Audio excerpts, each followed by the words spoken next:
Yo, yo, how we doing, everybody? I'm doing great. Today we're smoking a new cigar. This was recommended by the owner of, not the owner, but this guy that worked at the shop. Shout out to Belmead Premium Cigars. This is a La Aroma de Cuba, Mi Amor.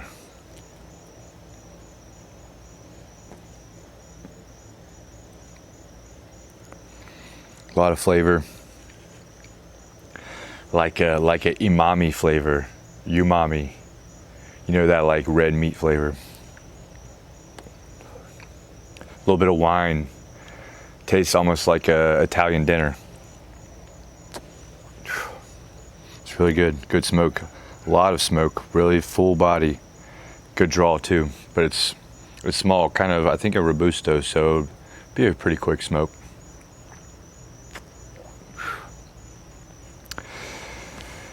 Sure, you noticed this right here. This, my friend, is the subject of today's conversation. My new favorite book, Les Misérables. Les Misérables. L'Arabe. Les Misérables. I've heard it pronounced Les Mis for short, Les Misérables for the lazy, uneducated linguists. Les Misérables by Victor Hugo. As you can see, it is a extremely long book. It is a classic. About 1,300 pages, a little more. If you include the index, then it's over 1,400. It took me about 2 months to read. I can't say I enjoyed every single bit of it. This is the unabridged version, which means, so there are abridged versions, which means there are parts taken out just to concise it, to make it more concise. Parts that people feel don't need to be translated because they're not important to the story. Like one example, there's about 50 pages where Hugo talks about why he believes Napoleon lost the Battle of Waterloo. If I recall, it was because of rain. It was raining pretty much, and it caused the cavalry to fall into this ditch, which led to a cascade of other events. That's besides the point. There's a lot of history in the book. The writing is so good. It was written in French in the 19th century, early 19th century. Oh, it was written in the mid to late 19th century. It took the dude 17 years, almost 2 decades. That's like the amount of time of my life that I can remember. Like all my memories, that's the amount of time that he took to write this book. This is a true masterpiece. It criticizes politics, philosophy, religion. It just makes points on morality, and Les Misérables translates to the miserable, the misery, the miserables. It's so good. There's amazing juxtapositions. I think I've figured out why the book is so good and loved by so many people. I'm not going to tell you the whole story. There's a lot of protagonists, and each one is a character who I believe the reader wants to see themselves as, likes to imagine that they are like this character. Starts off with the bishop. Bishop is a very noble, pious guy. He's not one of the main characters, but he has probably the most influence on the whole story. Jean Valjean is probably the main character because he interacts with everyone else. All the other protagonists in the book, but Bishop, very noble, pious.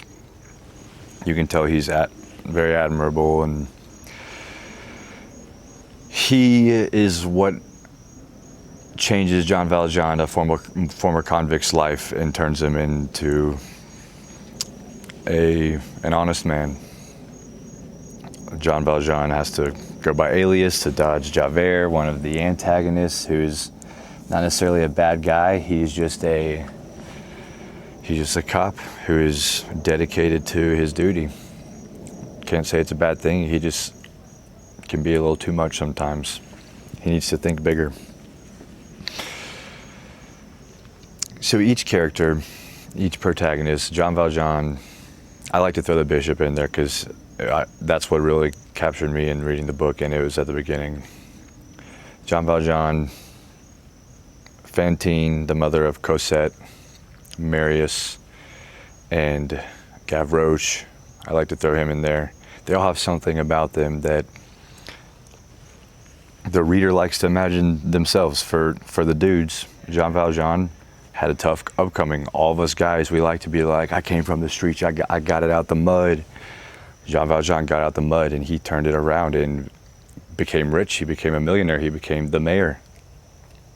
They tried to offer him all these awards for just being a great guy. He's saved many, many, many lives, sacrificed himself, dedicated his life to service and following Jesus. Okay. What other dude? Marius. Okay. Marius is a student. He's a young, strapping guy. He's had some family issues, but he falls madly in love with Cosette, who Jean Valjean is raising. He falls in love with her, having never even spoken to her. He sees her in the Luxembourg Gardens, and just the writing of Hugo putting you into Marius's head, of his thoughts of Cosette. They're beautiful. They're not perverted. I did speak on a little bit of this book in another video, but he does essentially stalk her, which, by our terms nowadays is creepy, but in 19th century Paris, it's romantic. But it truly is romantic. He does eventually win her over. Marius is also brave. He goes and fights, and he's just in love, madly in love with this girl, and it's so sweet. He fights in this revolt that is held at the end and the climax of the book. You got Gavroche, okay?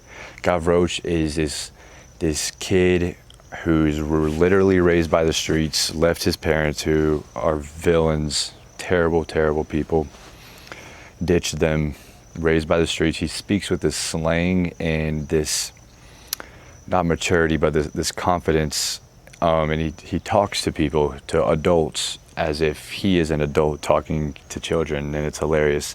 He eventually, small spoiler alert, runs into two younger kids than him. He's probably, 12, maybe younger, probably younger, and he runs into like a 7-year-old and a 9-year-old, but he calls them his kids, and it's funny.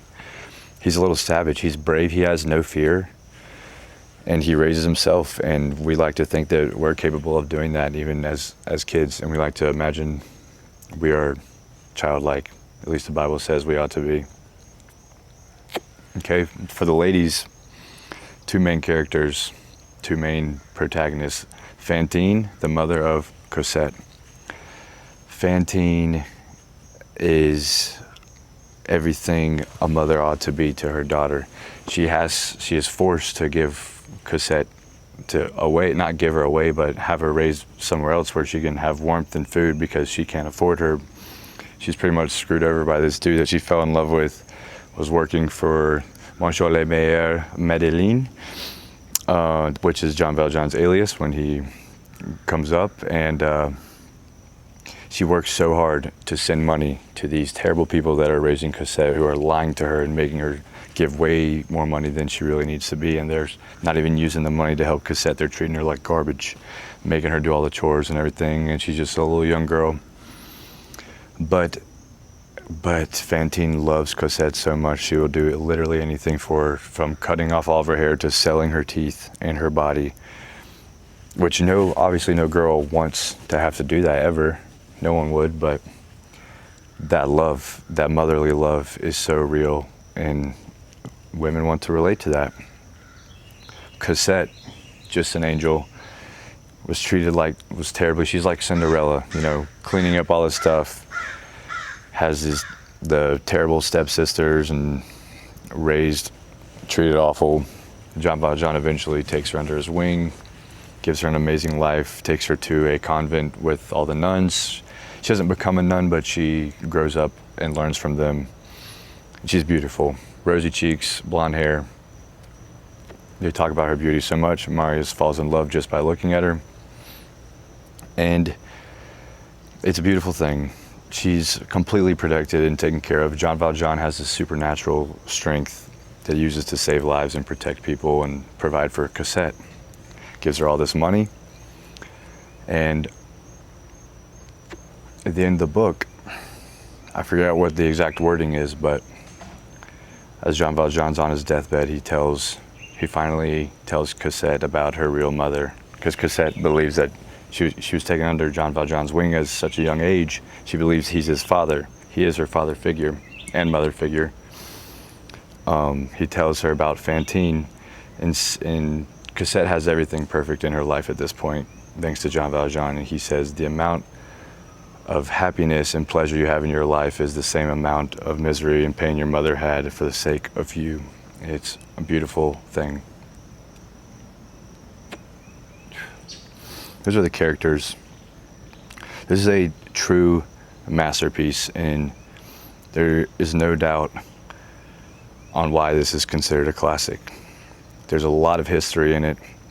Hugo writes himself into the book and his family members. He'll talk about some event and he would say, this was taken over here and bought by the grandfather of the author of this book. It's like, okay, that's cool. I don't even know if that's true or if he just, I don't know. At the end of the book, at the climax, when there's the revolution after General Lamarck's funeral, he talks about how he was actually there for some of the rioting or the fighting, the commotion.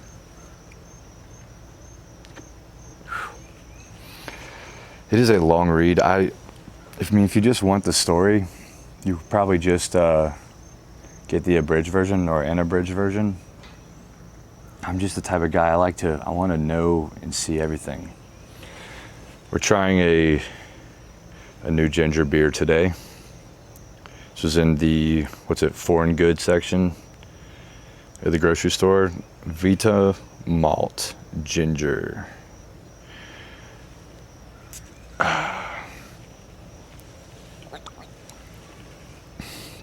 Oh, sweet. Almost tastes like licorice.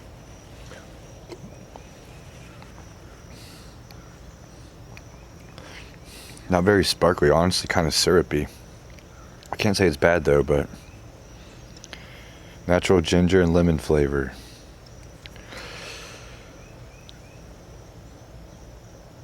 Water, sugar, barley malt, caramel color, hops. Interesting. Okay, a lot of caramel ingredients. More ingredients than I would prefer.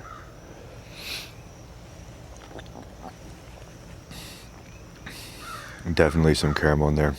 And I get a little hops. It's pretty good though. Not my favorite, but.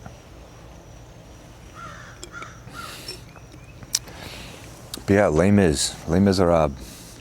There's oh shoot, I just freaking ripped it, dang it. I should have got the hard copy.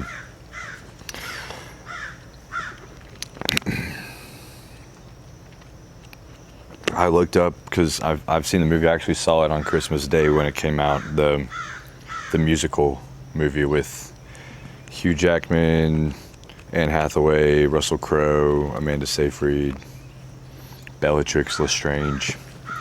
It's great. Made me cry. This book brought me to tears. But I did discover there's at least three or four films about this, and a TV show. I'm probably going to watch them all, because I know there's a lot from this book that is not in the film. The one that I saw or have seen. Probably going to watch them all. There's a quote. I actually took a few notes from this book, or wrote down some pages of things that I enjoyed or stood out. This quote I love, Jean Valjean. To die is nothing.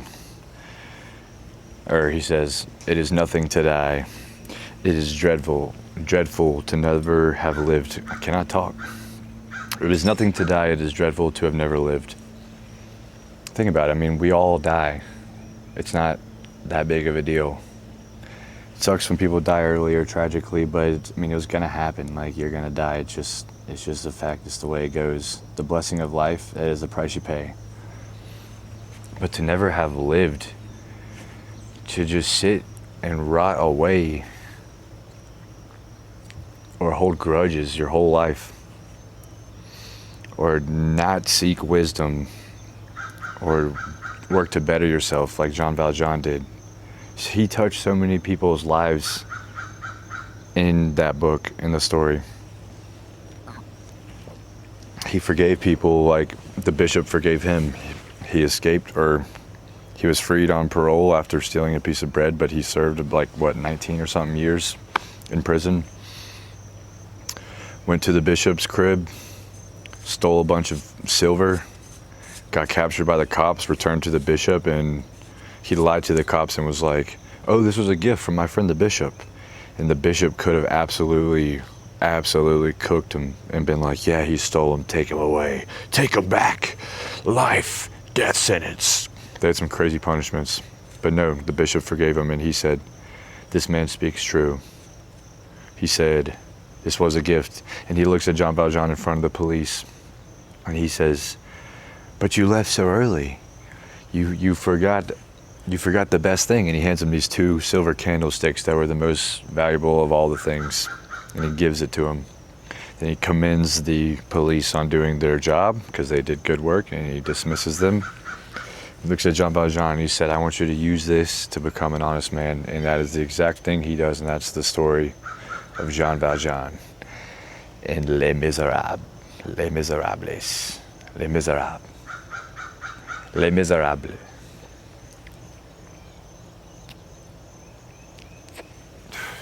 Took me about 2 months to read that thing. I'll definitely probably read it again, but probably won't be anytime soon. It took a while. I'll definitely be able to read it quicker though. Just so good. The writing, man, that's it. I could talk about this book for a while, but I think that's everything I wanted to say about it. Read the book if you can find time. You can find time to read.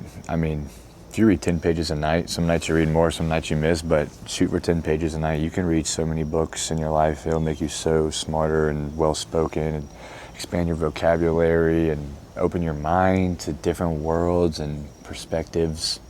It's such a good thing, and it's almost a lost hobby, at least among the people that I see often. But when you find a fellow reader, it's a great thing. Anyways, I'll leave it at that. Have a blessed day, a blessed week, and a blessed life.